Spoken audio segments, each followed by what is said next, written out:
Hey guys, so usually I'll post like a quick video or a photo, and then I have all these conversations that I don't really capture on video, and I have all the stuff I talk about, which I also don't share. And part of what I love is having those conversations and sharing the love of the gear with everyone. So I want to do a video just to talk about the Joe Perry guitars, and actually something really fun that I did at the meet and greet that I wanted to share with everyone. So one of my goals has always been to get all the Joe Perry Gibsons. Which, depending on the timing and availability and the pricing, wasn't always easy. But I finally got all the Infinity Stones. I wanted to share each of them and talk a little bit about them. So this is the first Joe Perry signature. This was the Dark Burst, and this came out in the late 90s. What's funny is I always thought that he had this guitar during the Get a Grip era, but he was actually playing a Gibson Standard, which was black, but it wasn't this. So it was always confusing to me, but I guess it was inspired by that. So this is the Dark Burst. Which is really cool about this guitar is that right here has a push-pull for a wah circuit, which you can tweak as you turn the knob. And it was funny because Joe just did an interview where he was saying people who he knows who have these guitars never knew this circuit existed. It's pretty funny. I'm pretty sure I didn't either. Anyway, I got this guitar during the pandemic. It's got some bruises, it's beat up, it's naturally relicked. And I kind of like that it's naturally relicked because it saves me the misery of the moment when I bang it into something and then it's on me that I chipped it or something. So I kind of like that it's been through better days, It's seen better days, it's fun, it's got some history to it. One thing, it's funny, I always joke about people asking, how much does a guitar weigh? All kidding aside, this thing weighs a ton. I don't know what's going on with this thing, but it is really heavy. One of the heaviest guitars that I own. So that's the Dark Burst. So then in the early 2000s, Joe's next signature model came out, which is the Boneyard. And I was just reading an article recently where he said that his wife, Billy, came up with the design for this kind of like Bengal flame top. So there's variations on these tops. All of them are different, but that is where we get the Boneyard. The reason this guitar is so special to me is that it is the longest surviving member of the Rock and Chippy gear collection. No guitar has survived as long as this one. It's always been special to me. It's very sentimental. It is Bone 44, so it's one of the early ones, and I absolutely love it.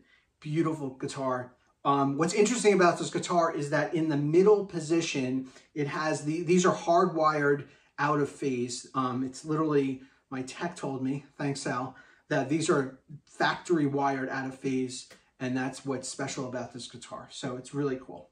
So the next is the JP59.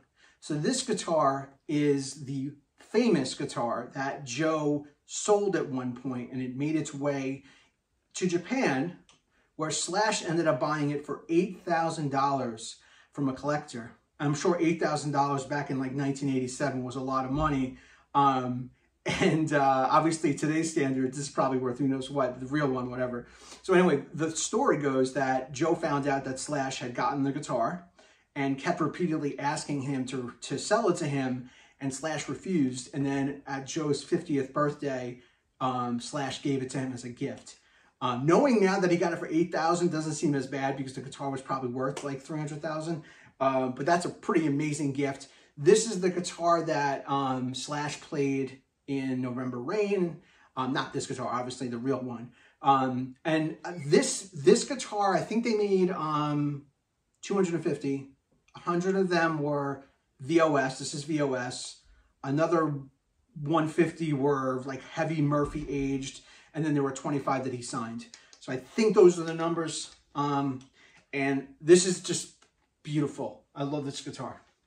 All right, so this is where the whole meet and greet thing comes into play. So a couple weeks before I knew I was going to go see this show, my friend Guy Collision from Australia, he offered this up for sale. This is the Gold Rush. And this is one of the guitars that I did not buy when it came out. And I was just been tortured by it. And I finally decided to pull the trigger on this thing. So cool. One hum, Wilkinson trim. It's relict. It's awesome. It's got a nice neck on it. Super cool. And my whole plan was to go to the meet and greet and have Joe sign this. So I signed up for the meet and greet, and then 2 days before the meet and greet, they tell everyone He will not sign guitars. He will not sign pick guards. He won't sign like the body cavity covers, nothing. And I was like, it's so frustrating. What am I going to do? So I was talking to my friend, Tim McLean, and I'm like, dude, what am I going to do? What am I going to have this guy sign? An album? That's so lame. That's so like, you know, that's so like, that's everyone does that, you know? And he's like, well, you got to at least show him a picture of your guitar. Show him your collection, at least get that experience. And I said, dude, that's genius.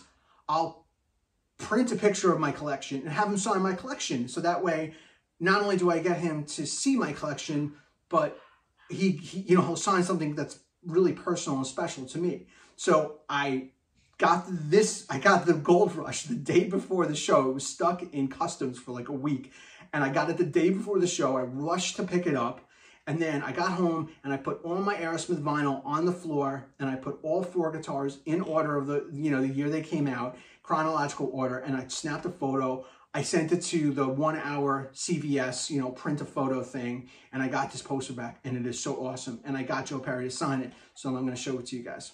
So this is the photo. It came out amazing. I got a 24x36, and I got really lucky because I did not consciously select this album to be right in the middle, and it's the only album that doesn't have art that would make the signature impossible to see. So he signed it. It was really cool. I have one more print of this, not signed, 24x36 if anyone's interested.